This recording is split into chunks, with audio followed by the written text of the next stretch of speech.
sempre acho que em clássico tem favorito. Esse não vai ter? Esse tem. É o Flamengo. O Flamengo é o favorito ainda? Pelo elenco, pelos jogadores, pelo nível dos jogadores que tem. Certo. O Flamengo tem, no seu elenco, a maior quantidade de jogadores que decidem partidas do futebol brasileiro. Então, Flamengo, cria vergonha na cara e manda esse cara embora. 15 milhões é muito dinheiro para nós que não temos, mas para você, Flamengo, é dinheiro de pinga. A Assunção diz que é 18. Então tá aí, meus amigos, vamos acompanhar os primeiros comentários da imprensa sobre essa partida entre Flamengo e Vasco. Vasco e Flamengo hoje às 9h10 da noite, horário de Brasília. E também tem uma fake news que o programa do Milton Neves propagou, então vim aqui para ajudar a despropagar essa fake news. Mas antes, olha isso aqui, meu camarada. Olha aí, velho. Mais da metade das pessoas assistem o canal, gosta do canal, dá like do canal, mas não tá inscrito. Se inscreve no canal, meu querido. Botão aqui embaixo, se inscreve, aciona o sino, amassa o like, que é muito importante para o nosso crescimento. Belezinha? Então vamos embora. Vamos seguir falando de Campeonato Carioca, porque amanhã tem mais jogos. É Flamengo jogando contra o Vasco. Roberta Barroso tem as informações.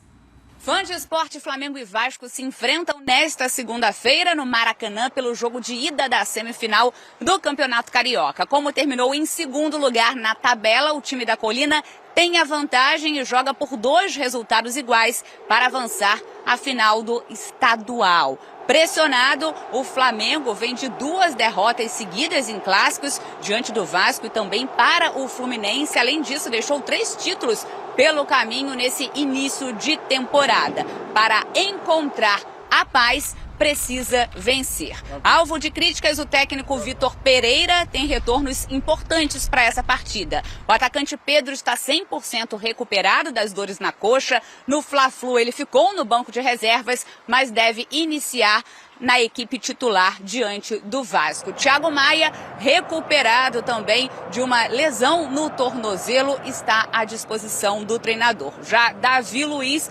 segue fora, o zagueiro não se recuperou a tempo. A tendência é que Vitor Pereira repita a equipe com 3 zagueiros, com Fabrício Bruno, Rodrigo Caio e Pablo. Gerson, suspenso, está fora e a tendência é que no gol, Matheus Cunha siga ali no lugar de Santos. Do outro lado, o Vasco chega empolgado, são 5 vitórias seguidas, uma no meio do caminho, pela Copa do Brasil. Apesar da queda de rendimento no jogo contra o Bangu, a equipe chega com moral e empolgada para essa partida. A tendência é que o técnico Barbieri repita praticamente o time que venceu o Flamengo pela 10ª rodada da competição.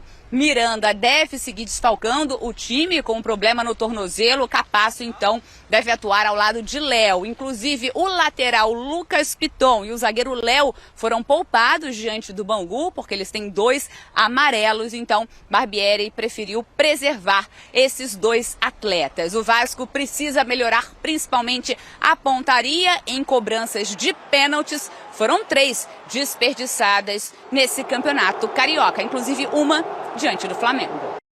Muito bem, vamos falar então dessa partida de amanhã. Sabe aquela história de não tem um minuto de paz? Esse é o Vitor Pereira, porque teve toda aquela sequência, primeiro o Mundial, depois a Recopa Sul-Americana e aquela sequência de clássico vencendo o Botafogo, mas depois teve Vasco, teve Fluminense e aí vem o Vasco de novo. Pela madrugada, que situação do Vitor Pereira, Pascoal? O Vitor Pereira não tem um minuto de sossego, mas é bom ele começar a colocar cada peça no seu lugar, né? Porque quando você começa a inventar muita coisa, a querer encontrar situações que você não tem capacidade de depois dar essa organização ao time do Flamengo, e aí você acaba se perdendo no caminho. Você já está falando disso dos 3 zagueiros, da mudança no gol, de tudo isso? Você começa a mudar muito e você começa a se perder pelo caminho, né? Sim. O Flamengo tinha um quadro montado, a pintura estava pronta, faltava colocar uma moldura. Ele fez ao contrário. Ele tirou todo o quadro e só ficou com a moldura. Então, o Vitor Pereira não conseguiu estabelecer aquilo que ele imagina. Ele imagina um jogo de futebol muito diferente do que o Flamengo aplica. Certo. Ele imagina um jogo de marcação alta, de jogadores que têm velocidade pelo lado do campo e que entrem em diagonal para apoiar o centroavante. Os meias que chegam com velocidade para esse apoio e que voltem rapidamente na composição defensiva. O Flamengo tem esses jogadores? Tem. Mas ele precisa encontrá-los e colocá-los dentro do seu plano tático. E ele não consegue. Ele vai outra vez com 3 zagueiros para jogar contra o Vasco? Ou era o Vasco que tinha que se preocupar colocando 5 no meio-campo, como colocou na primeira partida, para conseguir parar aquele meio do campo encantador que tem o Flamengo? Só que o encanto terminou nas mãos do Vitor Pereira, né? O Midas já não está mais, porque botava a mão, virava ouro. Agora já não tem mais isso. Então o time do Flamengo precisa de organização tática, é a primeira palavra. Organização. Segunda palavra, acertar mais as finalizações. O time perde muitas possibilidades de gol. E a terceira é ter inteligência para poder dominar o jogo, para poder levar o jogo da maneira que pretende o Flamengo. Isso tudo está faltando para o Flamengo, ou seja, o time do Flamengo joga no barata voa.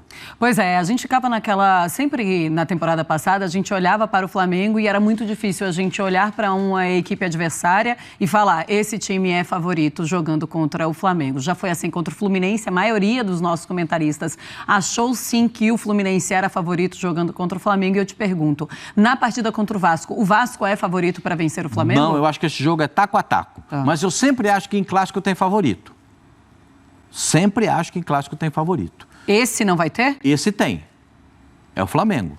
O Flamengo é o favorito ainda? Pelo elenco, pelos jogadores, pelo nível dos jogadores que tem. Certo. O Flamengo tem no seu elenco a maior quantidade de jogadores que decidem partidas do futebol brasileiro. Ninguém decide tanto jogo quanto os jogadores do Flamengo. Pedro decide jogo, Gabigol decide jogo, Arrascaeta decide jogo, Everton Ribeiro decide jogo. Eu estou te dando só 4 jogadores. Posso voltar um pouco mais e mostrar outros jogadores que decidem jogos. Sim. Esses 4. Qual time brasileiro tem pelo menos 4 jogadores que decidem jogos? O Vasco tem. Pedro Raul, que para mim decide jogo. O Alex Telles é um jogador que decide jogo? Pode ser, mas está batendo pênalti mal. O Pedro Raul também está batendo pênalti mal. Então precisa começar. O Vasco da Gama, gente, há uma diferença muito grande. É um time que está sendo montado para jogar a Série A do Campeonato Brasileiro em meio ao Campeonato Carioca. O time do Flamengo já existe, o elenco do Flamengo é o melhor elenco da América do Sul e o seu treinador não consegue fazer um time com o melhor elenco da América do Sul. Não tem time o Flamengo. Hoje a gente não sabe qual é o time do Flamengo, qual é o estilo de jogo do Flamengo e qual é a postura tática do time do Flamengo.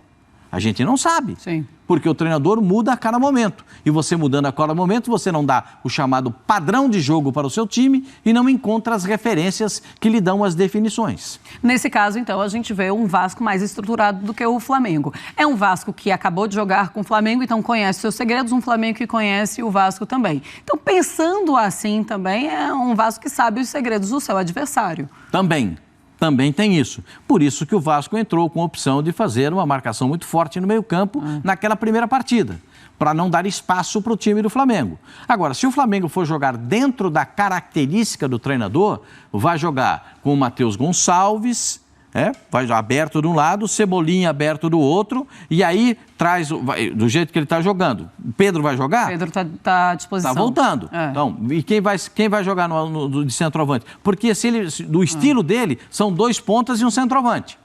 Ele vai trazer o Gabigol, vai deixar o Pedro no banco? Sim, vai tirar o Arrascaeta para tirar a armação. É mais fácil tirar o Everton Ribeiro do que o Arrascaeta. Sim. Então, aí está a grande polêmica, o grande dilema do treinador. Se ele quer fazer com a característica dele, coloque as peças que ele imagina. Mas ele não tem feito isso. Amanhã tem clássico também aqui na tela da Band. Amanhã à noite, a partir das 9, todo mundo ligado em Flamengo e Vasco. Segundo jogo, aí hoje o primeiro da semifinal. Amanhã tem mais um jogo da semifinal. A pergunta que não quer calar. Se o Flamengo perder Assunção, Marília e Ademir, Vitor Pereira cai, vão segurar até o final do Carioca, porque agora já se começa, Milton, lá nos bastidores, o seguinte. Perdeu aí 18, a informação que a Raíssa, me fugiu o sobrenome dela, Marília, Raíssa Leal? Raíssa. Simplício, obrigada, é bom a gente dar o crédito. A Raíssa falando que lá nos bastidores do Flamengo já se fala em Marcos Braz está estudando ali o trabalho, muito difícil estudar o trabalho do Vitor Pereira, mas que quer manter o silêncio. Talvez eles tivessem que ter estudado antes de contratar, né? Não agora que contratou. Mas a pergunta é, se perder amanhã, Marília, cai? Eu acho que não, né? Semana passada, não, se não cair, é absurdo. Ele está enterrando o Flamengo. Não, contratou para ficar. Antes da final da Taça Guanabara, né, do último jogo da fase de classificação, o Marcos Braz, em entrevista, disse que ganhar a Taça Guanabara não era o suficiente se não ganhasse o Carioca. Então, ficou bastante claro nas palavras do Marcos Braz que ele está colocando o peso todo na final do Carioca, que não é o objetivo da temporada, mas eu acho que é o tempo suficiente para avaliar o trabalho do Vitor Pereira. Acho que... Até agora, nota 1. Até agora está difícil de avaliar, porque não tem muito caminho. Acho que o caminho dele agora é o 3-4-3, vai repetir amanhã a escalação. O Vene Casagrande, de novo, adiantou a escalação, ele tem acertado tudo, volta com os 3 zagueiros. Bem informado ele. Muito bem informado. X9 lá da Gávea, não Vene. E essa vilanização do trabalho de jornalistas é uma piada, porque agora a culpa do Flamengo perder, porque o Vene Casagrande dá a escalação antes. O Vene Casagrande está fazendo o trabalho dele. E agora tem uma caixa às bruxas para saber quem passa a informação para ele. Senhores, o problema não é ele vazar. A vida inteira, todo mundo deu escalação prévia. Exato, isso nunca foi problema. Agora que virou o fim da picada. Acho que o Vitor Pereira tem questões a serem explicadas, não é pelas derrotas nos títulos, mas é porque no Palmeiras isso não acontece, no Corinthians isso não acontece, então não é bem assim. Ele colocou peso nesses títulos quando ele vai para o Flamengo e diz que tem 4 títulos importantes para disputar. Então, ele também, se eram importantes, não deixaram de ser importantes porque ele perdeu. Eu acho que isso não pode condicionar o resto da temporada, mas o desempenho sim. Se o Dorival Júnior, campeão da Copa do Brasil, uma das maiores burradas da história do futebol do não mundo, permaneceu pelo desempenho, apesar do coisa. título, né, ele não permaneceu, segundo a explicação do Flamengo, pelo desempenho. Então, acho que a gente pode avaliar o desempenho. E o desempenho, com o Dorival era título, mas desempenho mais ou menos. Agora, o desempenho mais ou menos sem título. Ô, Manilha, esse Vitor Pereira, hoje estão chamando de Vesgo Pereira. Quem está chamando? Pereira. Quem a senhora, que é venenosa. Procura aí, faz Ele começou a se queimar no Brasil quando ele deu uma entrevista. Hoje, na Rádio Bandeirantes, o repórter me ligou dizendo que ele que fez a pergunta, Marco Belo. Então, ele que fez a pergunta. Escuta, você está ameaçado aqui no Corinthians, você não está jogando. Vai ver quanto que eu tenho no meu banco. O que tem a ver o joelho com a calça? Milton. Sabe, não, peraí. Mas isso não tem nada a ver então, com o que tá Flamengo, acontecendo cria agora, vergonha Milton. na cara e manda esse cara embora. 15 milhões é muito dinheiro para nós aqui que não temos. Mas para você, Flamengo, é dinheiro de pinga. A Assunção diz que é 18. E outra coisa, paguem as famílias. Falta acordo apenas com uma família. Agora, a advogada que representa algumas das famílias quer desfazer o acordo com a nova informação de um engenheiro contratado que disse a um jornalista do UOL, entrevista ao Léo Burlá, grande jornalista, trabalhei com ele no Lance, setorista do Flamengo, que disse ao Léo Burlá que a diretoria do Flamengo havia pedido para ele mexer num quadro de luz antes de ser feita uma vistoria. Isso não é verdade, o Flamengo já soltou uma nota sobre isso. Isso é mentira, isso não é verdade. E que isso implicaria em culpabilidade de algumas pessoas, já que o acidente aconteceu no dia 8 de fevereiro, do comecinho da primeira gestão do Landim. Então, a antiga gestão que ficou até o 31 de... Os contêineres não apareceram lá no dia 1º de janeiro, mas eles continuaram no dia 1º de janeiro. Então, há uma culpa que carrega. Então, de fato, o Flamengo falta fazer acordo com uma família. De fato, o Flamengo tem explicações... Fez com uma. Não, falta só uma. Ué? Falta só uma. Falta só uma. Mas agora algumas famílias querem retroagir. Mas não significa que o que aconteceu é menos triste, porque acordo nenhum traz de volta as crianças. Claro. Bom, eu reforço esse convite que está aqui na nossa tela, hein, Milton? Olha só, amanhã, pra gente começar a semana com tudo, Flamengo e Vasco na tela da Band. Ó, gente, tá aqui, ó. Nota do Flamengo de ontem. Da mentirosa e irresponsável matéria publicada pelo UOL. E tá aqui o texto, tá? Eu não vou ler o texto todo aqui, até porque eu acho que vocês não conseguem ler isso aqui tudo, tá? Mas tá explicando tudo exatamente sobre essa matéria irresponsável e não verdadeira desse rapaz, desse jornalista do UOL. Tá tudo aqui, ó. Tem prints aqui, tá? Mostrando a situação de verdade. Então, se você quiser, é só você ir lá no site do Flamengo e em notícias, institucional e ir na nota, tá? Esse é o caminho. Acho que todo jornalista tinha que escutar as duas versões. Aí ela coloca ali, quem tá assistindo e não viu a nota do Flamengo, acha que aquilo é verdade. Eu não tô passando pano pro que aconteceu. Não deveria ter acontecido aquilo. É uma grande tragédia da história do Flamengo. Mas a verdade está aqui. Anota, inclusive, com prints, com documentos, com e-mails enviados, com várias situações aqui. Tá? Se inscreve no canal, aciona o sino da notificação, amassa o like.